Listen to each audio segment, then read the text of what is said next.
السلام علیکم ورحمۃ اللہ وبرکاتہ۔ کرسمس کے تعلق سے سوال کیا جا رہا ہے کہ کرسمس کی حقیقت کیا ہے اور اس کا اتہاس کیا ہے۔ تو جب ہم عیسائی مذہب کا مطالعہ کرتے ہیں اور اس کی تاریخ کو دیکھتے ہیں تو ہم کو عیسائی مذہب میں دو سب سے بڑے تہوار نظر آتے ہیں، ایک ایسٹر اور دوسرا کرسمس۔ اور عجیب بات یہ ہے کہ یہ دونوں تہوار حقیقت میں عیسائی تعلیمات کے اندر موجود نہیں ہیں۔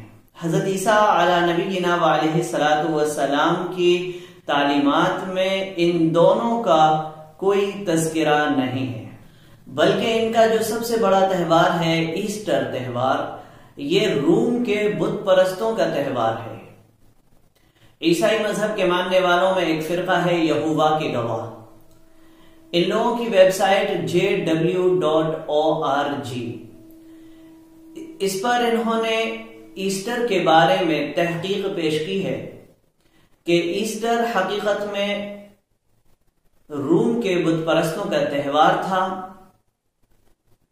حضرت عیسیٰ علی نبینا علیہ الصلوۃ والسلام کے پہلے شاگردوں کے گزر جانے کے بعد لوگوں نے بت پرستوں کو عیسائی مذہب کی طرف مائل کرنے کے لیے ان کے بہت سے رسم و رواج کو اپنا لیا اور ایسٹر تہوار کو عیسائیوں کا تہوار بنا لیا۔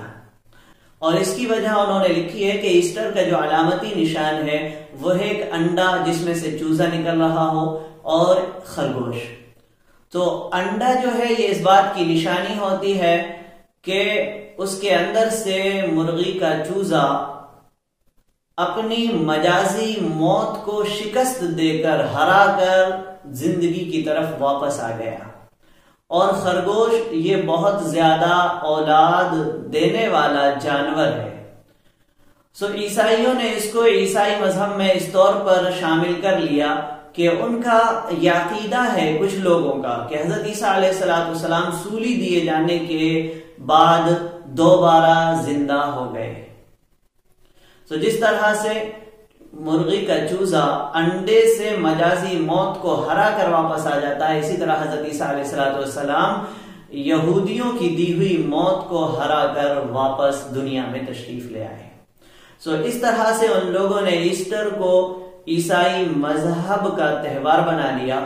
یہوہ کے گواہ لکھتے ہیں کہ جب ایسٹر کو عیسائی مذہب کا تہوار بنایا گیا تو بت پرست لوگ لاکھوں کی تعداد میں عیسائی مذہب میں داخل ہو گئے۔ اور دوسرا جو تہوار ہے وہ کرسمس ہے۔ کرسمس یہ تہوار بھی حضرت عیسیٰ علیہ السلام کی تعلیمات میں نہیں ہے، بلکہ حضرت عیسیٰ علیہ نبینا علیہ السلام کے دنیا سے پردہ فرما جانے کے 300 سال بعد تک یہ تہوار عیسائی مذہب میں نہیں تھا۔ روم کا بادشاہ قسطنطین اعظم جب یہ عیسائی مذہب اس نے اختیار کیا اور اس نے دیکھا کہ عیسائیوں میں بہت سے فرقے ہیں اور عیسائیوں کے بنیادی عقیدوں میں بھی بہت زیادہ اختلافات ہیں، اس نے پوری دنیا کے عیسائی مذہبی پیشواؤں کی ایک میٹنگ بلائی۔ قونیہ جو آج کل ترکی میں ہے، قونیہ میں یہ اجلاس سن 325 عیسوی میں بلایا گیا اور کئی مہینوں تک یہ میٹنگ چلتی رہی، جس میں بہت ساری باتوں پر اتفاق کیا گیا۔ ان میں سے ایک بات یہ بھی طے کی گئی کہ عیسائیوں کا بنیادی عقیدہ یہ ہوگا کہ خدا 3 مل کر ایک ہے، یعنی اب مطلب خدا، ابن یعنی حضرت عیسیٰ اور روح القدس، یہ تینوں ہستیاں مل کر خدا بنتی ہیں، ان میں سے ہر ایک الگ الگ خدا نہیں ہے۔ یہ ان لوگوں نے عیسائیت کا بنیادی عقیدہ قرار دیا۔ اور دوسری بات اس مجلس میں یہ طے ہوئی کہ ایسٹر یہ عیسائیوں کا مذہبی تہوار رہے گا اور یہ تہوار حضرت عیسیٰ علیہ السلام کے دوبارہ جی اٹھنے کی علامت قرار دیا گیا۔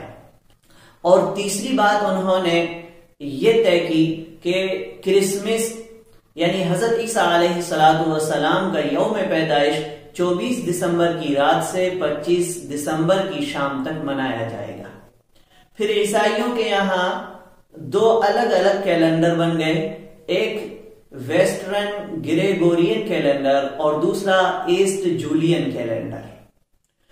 تو ویسٹرن گریگورین کیلنڈر والے 24 دسمبر کی رات سے 25 دسمبر کی شام تک حضرت عیسیٰ علیہ السلام کا یوم پیدائش مناتے ہیں، اور ایسٹ جولین کیلنڈر والے 6 جنوری کی رات سے 7 جنوری کی شام تک کرسمس مناتے ہیں، اور ان میں سے بھی کچھ لوگ 7 کی رات سے 8 کی شام تک مناتے ہیں، اور کچھ لوگ 19 جنوری کو کرسمس مناتے ہیں۔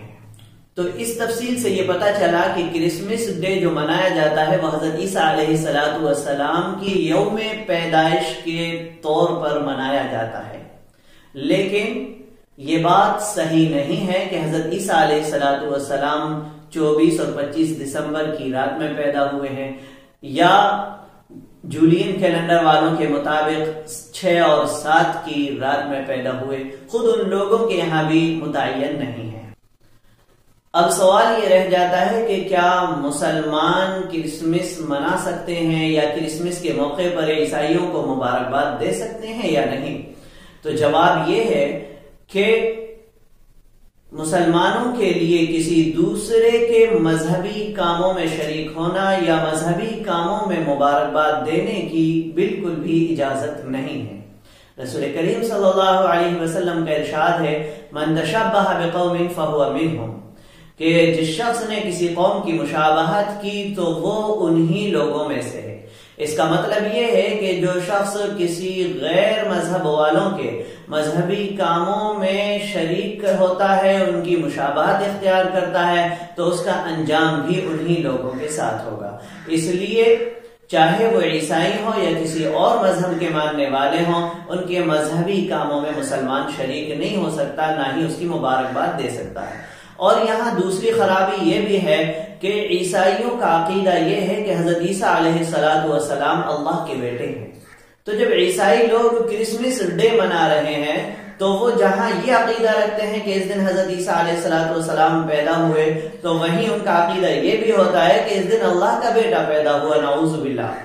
اور مسلمانوں کا عقیدہ یہ ہے کہ لم یلد ولم یولد ولم یکن لہ کفوا احد، کہ اللہ کا نہ تو کوئی بیٹا ہے، نہ اللہ کسی کا بیٹا، اور نہ ہی کوئی اللہ کے جیسا ہے، نہ ہی کوئی اللہ کا شریک ہے۔ اور حضرت عیسیٰ علیہ السلام کے بارے میں ہم مسلمانوں کا عقیدہ یہ ہے کہ وہ اللہ کے بندے ہیں اور اس کے رسول ہیں، اور جس طرح حضرت آدم علیہ السلام کو اللہ رب العزت نے بغیر ماں باپ کے پیدا کیا، اسی طرح حضرت عیسیٰ علیہ السلام کو اللہ رب العزت نے بغیر باپ کے اپنے حکم سے پیدا فرمایا۔ اب اگر ان کو مبارکباد دے رہا ہے کوئی مسلمان، تو گویا کہ وہ ان کے عقیدے پر راضی ہے، نعوذ باللہ۔ اور جب وہ ان کے عقیدے پر راضی ہوا تو ان کا عقیدہ تو کفریہ ہے، تو کہیں ایسا تو نہیں کہ یہ جو مبارکباد دے رہا ہے وہ بھی کافر ہو جائے۔ اس لیے کرسمس کے موقع پر مبارکباد دینے یا اس میں شریک ہونے سے ہر مسلمان کو بچنا چاہیے۔ مزید دینی معلومات اور مسائل پڑھنے کے لیے ہماری ویب سائٹ muftijunaid.com پر بھی آپ جا سکتے ہیں۔